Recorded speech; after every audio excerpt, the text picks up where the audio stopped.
Great, thanks, Doug. Well, it's my privilege to be here today. What an inspiring day so far. It's been absolutely amazing to see all the speeches so far.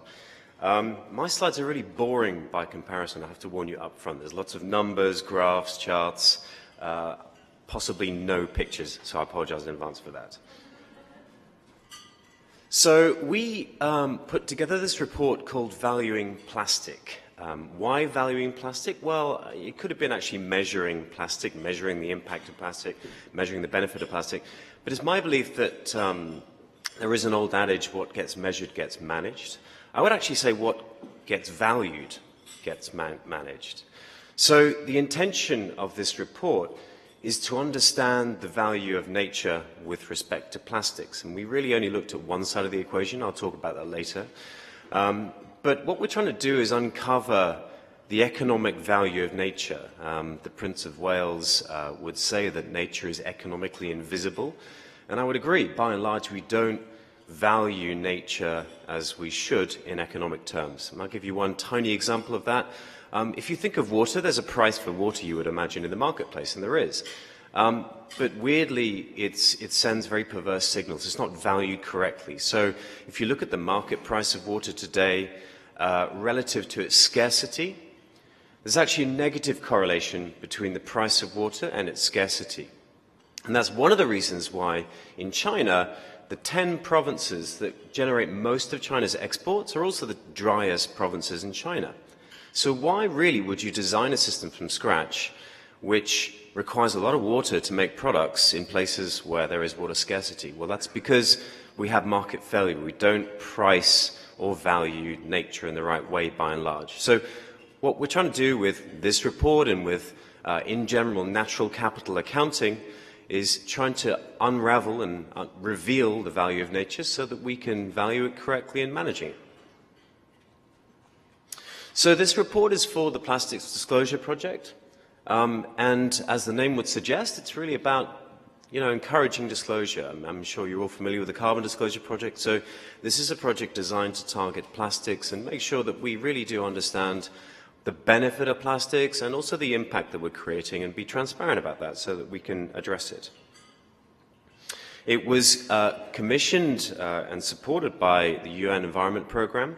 And the aim really, as I said, was to value the impact of plastic and also to identify opportunities with respect to plastic and what we can do about it. Maybe this is a picture, but you can't really see it. There's a small elephant in the top left-hand corner of that slide there. So really, I just wanted to talk very briefly about the elephant in the room. People talk about growth and then they talk about sustainability and they say it's not possible to have sustainable growth. Well, actually, I kind of disagree. I think it is possible if we value the right things. If we value more good and we also value less bad, then I think we can come out with profit. And profit can drive growth. But we do have a fundamental problem. If you look between now and 2030, we've got a huge opportunity. Most business leaders are massively excited by the prospect of 3 billion more middle-class consumers. So that's great, and mostly they're going to be in Asia and other developing economies. And so really, most business leaders are thinking through, how do you address that growth? How do we tap into it? How do we survive? How do we grow? And that's great. But I would pose a bit of a challenge, because between now and then, the same time frame, we're also going to face a shortfall of water by 40%. So we can't really, under the current business as usual scenario, satisfy that growth. That growth will happen whatever we do, and that's good. People will, have the kind of lifestyles that we have here. But we can't satisfy that growth using current business techniques and approaches. So we need to find new approaches. Plastics may be one solution. I mean, a lot of people talk to me about what they call stranded assets. Stranded assets are assets that are going to be fundamentally impaired and written down by things like climate change policies. So people say fossil fuel companies are bad, they're stranded assets. And so there's a big divestment campaign currently running against various endowment funds in the US in particular, but also across Europe. It's spreading quite rapidly. However, you know, we make plastics out of oil. So there are interesting possibilities there. And I actually think that the plastics are interesting if used correctly across the entire value chain as a solution to what people are calling a climate problem with respect to fossil fuels. Why do we call them fuel when we could do something else with them, with oil and other type of products? So we have risks and opportunities. We have things that we need to make less bad, and we have things that need to be more good. No brand wants to see their carton, their bottle, sitting in an ocean, being taken out of the ocean by someone in a developing economy. But at the same time, many brands want to attract capital. They want shareholders to continue to invest in their companies. And so there are risks and opportunities. You can't really see this, I suspect, but there's a whole host of risks and opportunities. And I think if we value these correctly, we can really address them. I would actually put this down to a problem of externalities. I'm sorry to use jargon, but I would say that really externalities are costs or opportunities that businesses can create that are not accounted for in the current system. So let's take the positive to begin with. If your product results in clean water, benefits to human health, and stabilizes ecosystem degradation and improves it, that's all positive. But do you get credit for that? Well, you know, in pure financial terms, maybe, but maybe not. And I think we need to account for that at the very least. Because actually, investors, shareholders are interested in that. It's no longer sufficient just to make return. You have to make return in many different ways. Return to society, to maintain your license to operate. Return to shareholders purely in financial terms. Return to the planet to maintain our growth. So we should account for these excluded values, these positive externalities. In a similar way, we have an information gap on the downside. We have hidden costs, costs that are not paid for by companies, but are paid for by society. So in China, air pollution costs up to 10% of GDP. You can quantify that. This is not a 2050 cost depreciated to today's rate. You can quantify it today. That's a cost in terms of human health cost. It's a cost in terms of crop yield. In China, on average, crop yield is 15% less as a consequence of air pollution than it is here. You can quantify it in infrastructure damage through acid rain and pollution of waterways through acidification. So all of these things have an economic consequence. So what do the Chinese do? Well, they say, hang on a second, maybe it costs 10% today. Does that mean we could grow 10% faster? Okay, well, maybe not 10%, but what if the cost of addressing that problem was 1%? Does that mean we can grow 9% faster? Yeah, now that's a crude way of putting it, but literally that is some of the thinking that has gone on in China, whereby they're seeking to address through things like their green credit policy, air pollution. So we need to recognize these costs, we need to value them, we need to recognize the benefits, and we need to value them, and then I think we head towards a solution. So some of this work started in a report that we did in 2011 for the United Nations Environment Programme and for the Principles for Responsible Investment, which at the time had signatories of assets who had assets up to $30 trillion. So what they asked us to do was to take a typical pension fund portfolio, top 3,000 companies, listed equities, and to analyze the benefits and costs of those companies and to see what that would amount to and then compare it to other metrics, if you like. So we found that the costs actually of the negative externalities of the damage created by the world's largest 3,000 companies is around $2.2 trillion. Now, that's actually not too far off the combined losses of OECD pension funds in 2008. So we're really talking about a big problem. This is an attempt to quantify the problem. It's quite a big problem, and that's the reason why we really should address it with huge solutions that we can leverage and scale. We also found if you relate that cost, if companies had to pay for that cost, it would amount to approximately 50% of their profits. And, sorry, just go back to that slide. And so what happened next? Well, what happened next was we started to work with organizations like Puma. where we created an environmental profit and loss statement for them. Unfortunately, it was mostly on the negative side, but that would not be unusual for many, many businesses. The next stage was we started to measure the benefit of cradle-to-cradle certified products for Puma, and more recently for the Cradle Cradle Institute itself.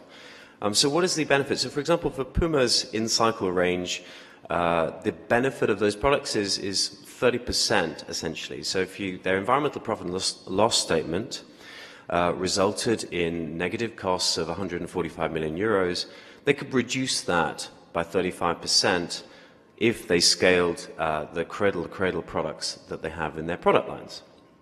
And the important thing to understand about those products was that actually they could create those products at no additional cost. So this brings me to today, which is where we conducted a project on analyzing and valuing natural capital with respect to plastics. So the aims of the research were to identify really consumer goods sectors. We chose to keep it fairly focused. We wanted to map plastics across the entire value chain, both in the supply chain, upstream and downstream as well, in terms of what happens to it after it's manufactured. We wanted to assess the natural capital costs and benefits associated with the top 100 companies in the consumer goods sector. We had to use economic modeling techniques to fill some gaps because actually, as I'll talk about in a minute, data was quite difficult to come to hand, but I think there are some solutions for that. And there's a lot of information in this room, as I found actually. So we're hoping to improve this over time. And then we wanted to highlight the benefits of sustainable solutions. So what, in the context of plastics, what economic benefits can be driven by these interventions? So to the findings.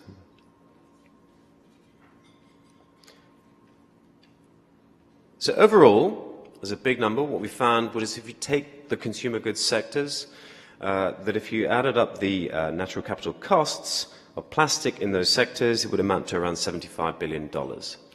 So just think about that as two things. One, it's the cost associated with using lots of water, with using lots of materials, and it's also the pollution that if you really had to pay for the societal cost, that's what it would amount to. So this is really what we're doing in terms of valuing natural capital. When you look at marine ecosystems, we found that in terms of the plastic that ends up in our oceans, the value of that is around $13 billion.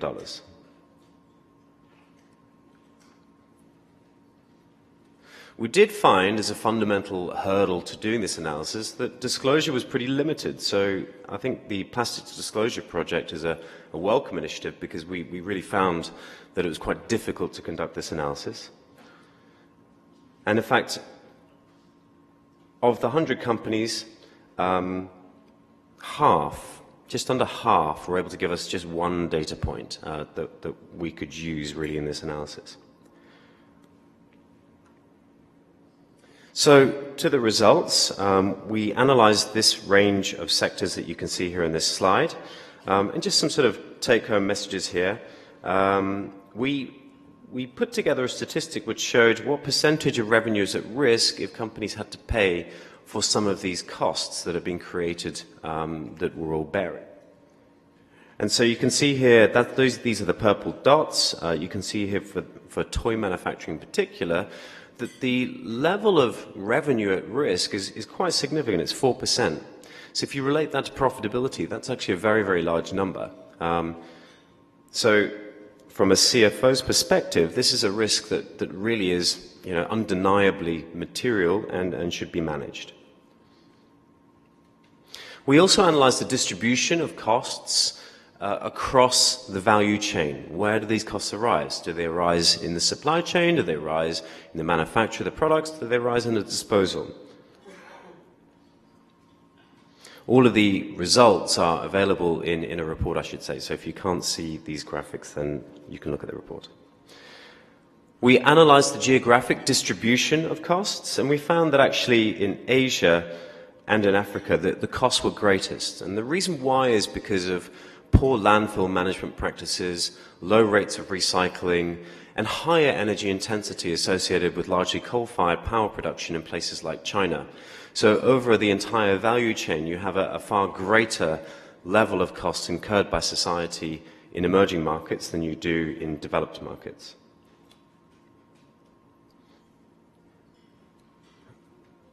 And then moving to marine ecosystems, we found that the plastic waste that ended up in marine systems amounted to about $13 billion just from these sectors. And then again, if you relate that to the different sectors, you can see there's quite a wide distribution between the sectors in terms of the kind of waste that ends up and how we've analyzed that. But we didn't just want to analyze the downside. What we wanted to look at was the opportunities that plastics offers. And there's two things. One I'll talk about today, and the other I'll talk about at the end of the presentation in terms of plastics versus other materials and opportunities for future research. So what we're looking at here are the benefits of good plastic management. So if you looked at, for example, recycling, and you basically scaled that across the set that we analyzed and looked at what the benefit would be in terms of getting rid of some of these costs, they're actually quite large. So for the food sector, it's $1.2 billion just by applying current practices, best practice. So this is not finding new solutions. This is just taking normal best practice solutions today and scaling them. So I think we have a huge opportunity to make a difference. And this is a little case study that we did on Lush. Because what we really want to do with this analysis is not just highlight the negative, we want to describe where companies are making interventions across their value chain, what economic benefit is being driven by that. Because ultimately what we want to say is, look, we might require an investment of $1 billion in a new plant.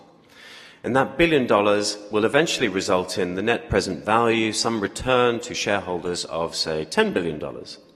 But what we'd like to say is, and the benefit to society of that intervention is $100 billion. So ultimately, we'd like to have metrics that sit alongside not just the financial benefit to shareholders and to businesses at large, but to society as well. So these are measures of societal welfare, societal benefit. So this is what we highlighted here with the case study with Lush. Take the interventions they've made with respect to packaging, recyclability, and the return, and if you add those up in terms of the benefits that accrue and you add them up in financial terms, how much would that look like? Well, for Lush, it would look like $260,000 for the interventions that I've listed here. And that's really what we're seeking to do, is to identify the benefits of these interventions. Because to my mind, I think there are already many, many solutions in this room. And I think many, many people know about some of these solutions. The challenge is scaling them. Part of the challenge to do with scaling these solutions is about language. I mean, if we talk about carbon savings, we talk about, I don't know, maybe today we've saved 100,000 tons of carbon. But if you go and tell a chief financial officer we've saved 100,000 tons of carbon, they probably won't understand how big that is. In fact, if I said today we've saved 100,000 tons of carbon, or 3 grams of mercury have been avoided in terms of emission to a local river, how would you value the difference? So I think it's pretty critical that we have a range of different measures, of which this is an additional one, to be able to communicate with different sets of stakeholders, and in particular with shareholders. And I think shareholders are beginning to really appreciate some of these types of new measurement approaches. So I'll finish on this slide here, which just maps out really a basic roadmap. We would say the first step is measuring and valuing. Valuing both the current situation, the business as usual scenario, and secondly, valuing the benefit of the interventions that you're making with respect to plastics, and communicating that with stakeholders in different ways. And stakeholders that understand financial metrics can use these types of approaches to understand exactly what the benefit is of the interventions you're making. And I think I'll leave it there. Thank you.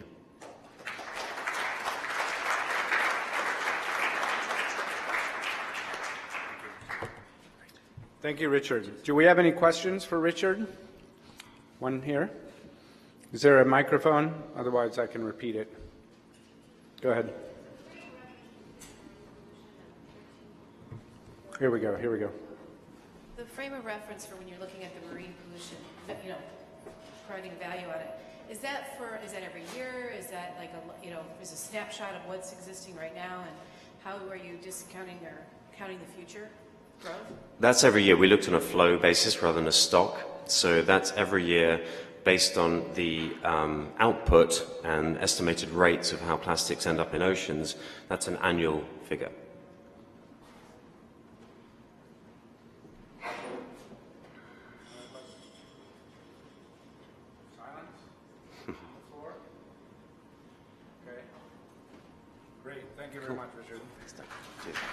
So that report is available on the Trucost website. I would now like to make a quick change in the schedule.